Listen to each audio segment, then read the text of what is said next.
ভাই সাহেব একটা সুন্দরী বউ পাইছিলাম, যদি আপনি অনুমতি দিতেন তাইলে আর কি। আরে ভাই, অনুমতি নেওয়ার কি আছে, আমি রাজি বিয়ে করবা। কেমনটা লাগে বউকে আপনার লাগে দেখছি মেয়ে। আরে বেটা তে কার লাগে বউ দেখতেছস? আপনি ফুলার লাগে সুন্দরী একটা বউ খুঁজে পাইছি। এই তো দিছস মেজাজটা খারাপ করে। ফুলার কি বিয়ের বয়স হয়েছে নাকি?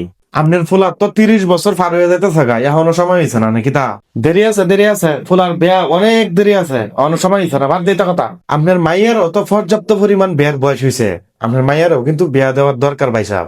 মাইয়ার বেও দেরি আছে, মাইয়ার মাত্র বয়স হইতেছে 27 বছর, এখনইকার বেটা। তা আপনি আর একটা বিয়া করবেন, আমি বউ দেখি নাকি?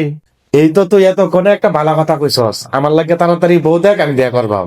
আপনি আসলে একটা বদমাইশ বুকা চন্দ্র দাস। কথা কিন্তু বুঝছে শুনিয়া কইস, আমি কিন্তু একজন হাজি এবং নামাজি মানুষ।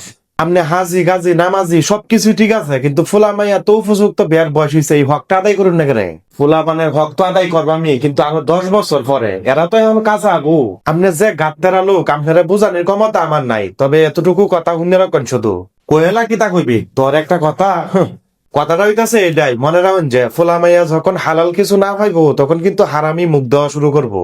বয়ে বয়ে কথাটা চিন্তা করুন যে গেলাম না। কথা যেটা কয়ে গেছে, কথা তো আসলে সত্যি কয়ে গেছে। ফুলানের হক আদায় করার দরকার, নাহলে গুনার ভাগ তো আমদানি নেওয়া লাগবে।